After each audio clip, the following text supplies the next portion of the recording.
En primer lugar, muchas gracias una vez más a la Fundación Hispano-Cubana por acogernos e invitarme, en mi caso, a participar en esta conmemoración, triste conmemoración, porque no olvidemos que hoy conmemoramos un acontecimiento muy triste para todos los cubanos y para todos los demócratas del mundo, como fue la Primavera Negra de La Habana en el año 2003. Han pasado 8 años, por lo tanto,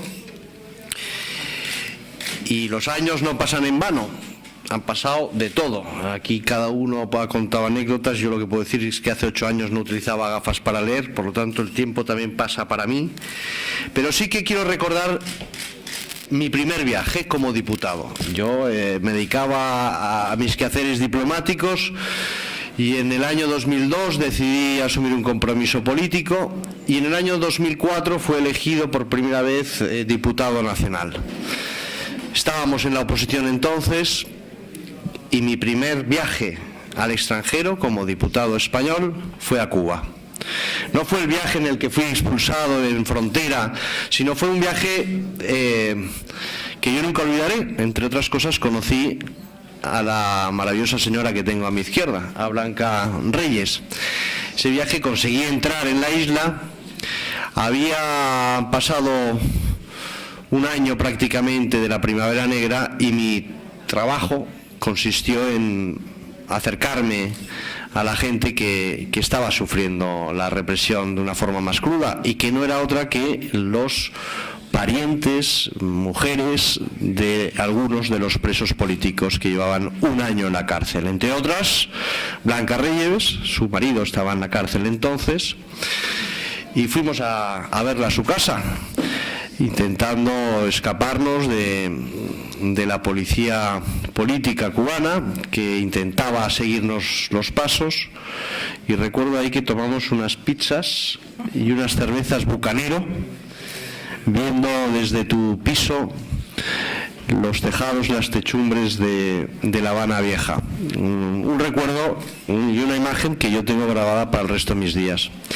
Luego estuvimos visitando las bibliotecas independientes y en aquella época la Unión Europea había asumido un compromiso que era que todas las embajadas europeas estaban obligadas el día de su fiesta nacional a invitar a los disidentes cubanos a esas recepciones. Eso tenía una gran ventaja que yo pude constatar en directo, porque eso coincidió con el 14 de julio, que era el día de la fiesta nacional francesa, y me hice invitar por la embajadora francesa en La Habana, porque me di cuenta que era la mejor forma de en poco tiempo ver a todos los disidentes cubanos que tenían libertad de movimiento.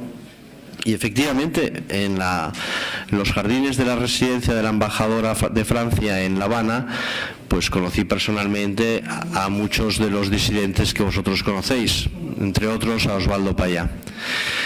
Bueno, ha pasado mucho tiempo desde entonces. Y yo lo que quería era aprovechar este momento pues para saludar a todos los expresos políticos. No sé si esa terminología es correcta. Es presuntuoso por mi parte intentarme ponerme en la piel de los que habéis estado en prisión, pero en cierta medida sois expresos, efectivamente, porque no estáis dentro de la cárcel, pero una parte de vuestra libertad sigue secuestrada. Y creo que en cierta medida seguís siendo presos, pero con orgullo y con valentía, ya que vuestro país sigue encarcelado. Y el sentimiento patriótico, que es universal, en el sentido de que un cubano y un español pueden entenderse mutuamente, porque cada uno entenderá su patriotismo de una forma similar. Entiendo que mientras vuestro país no viva en libertad, una parte de vuestro corazón y de vuestra cabeza sigue en prisión.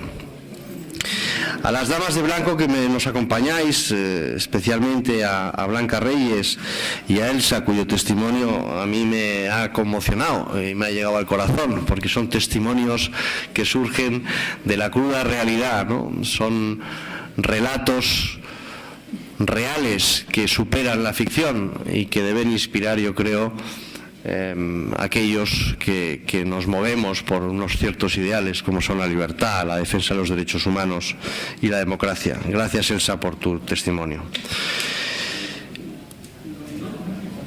Es en cierta medida triste ver cómo la ola reformista y democrática va recorriendo parte del planeta y sigue resistiéndose la perla del Caribe a esos cambios. Vemos no lejos de aquí, en la orilla sur del Mediterráneo, como algunos países han visto caer los regímenes dictatoriales y triunfar, aunque sea de forma embrionaria, la democracia y la libertad. Mientras Cuba, un país, en mi opinión, con mucho más tradición democrática, histórica, que estos países, pues sigue encerrada en una cárcel.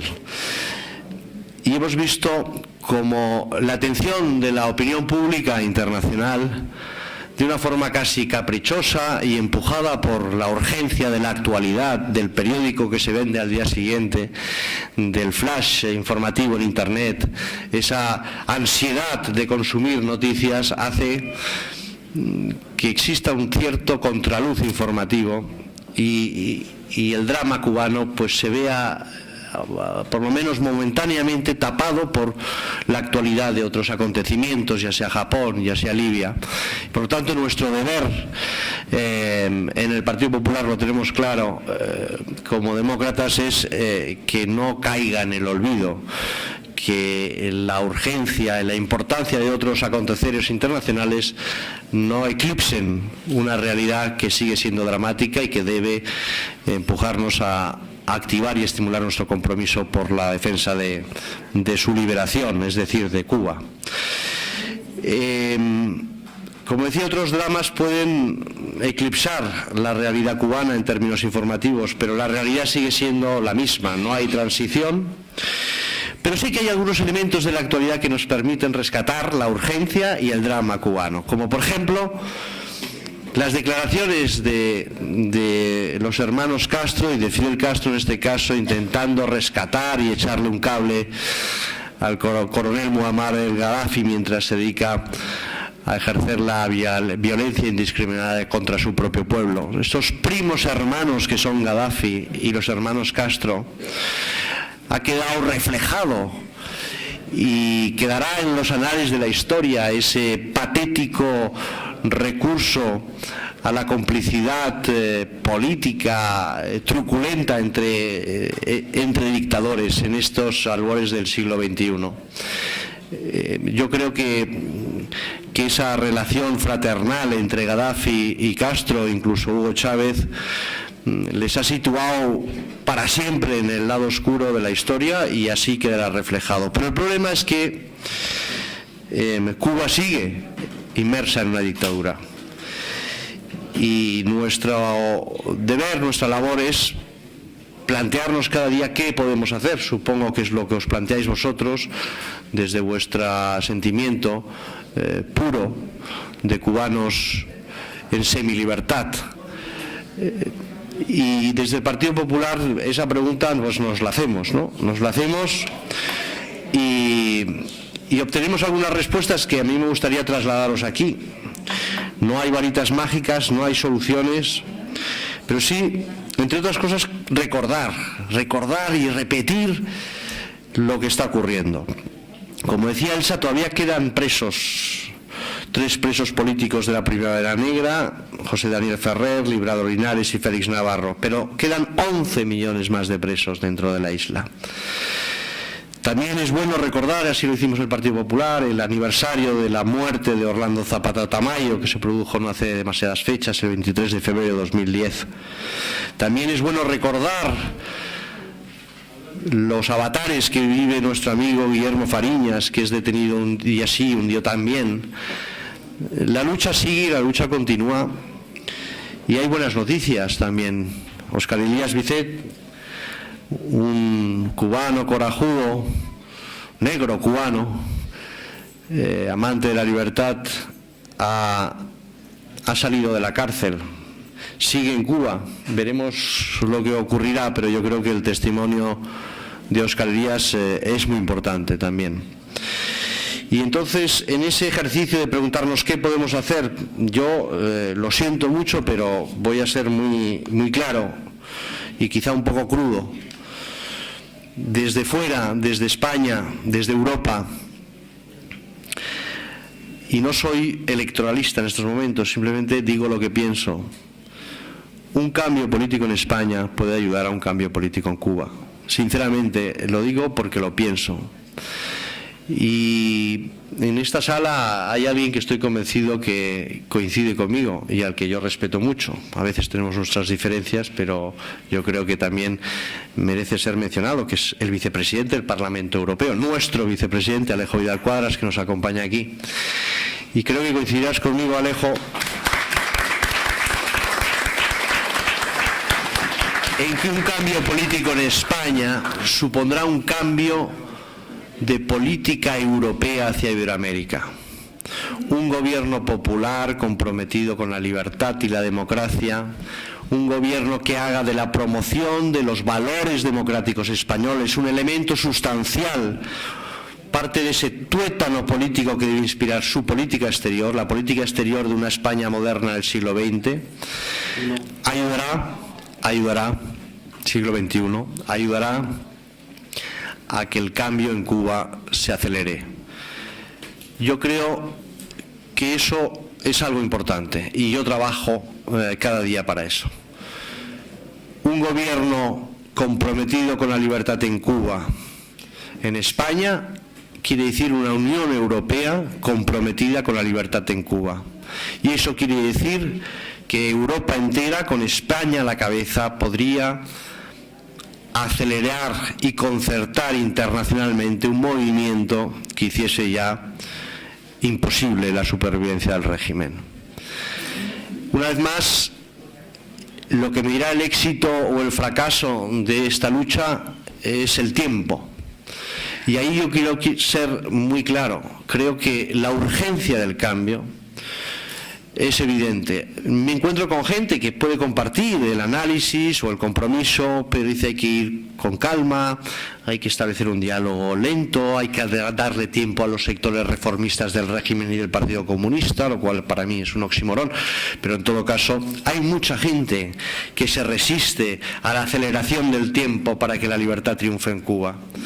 Y yo les digo que la urgencia no obedece a ningún tipo de interés político, sino a una razón muy sencilla, y es que si no actuamos con urgencia y eficacia, una nueva generación de cubanos perderá la libertad.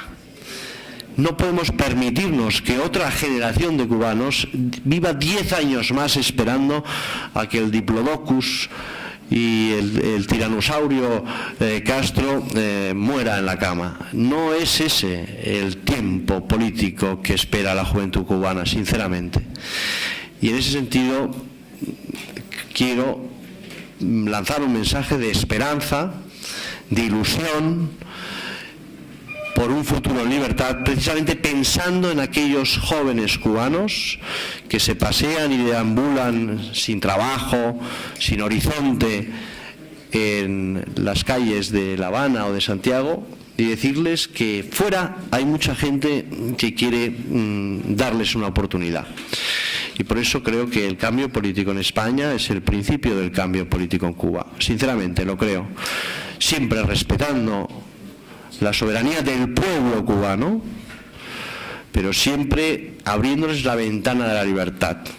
Y en ese sentido pienso que la labor, el papel que puedan jugar las nuevas tecnologías en este cambio es fundamental, y por eso el régimen ejerce una represión tan fuerte en Internet. Pero mientras los cubanos que están dentro de la isla no se comuniquen entre sí, será muy difícil acelerar ese cambio. Yo lo único que digo es que trabajar, invertir en esa dirección es lo más útil que podemos hacer todos.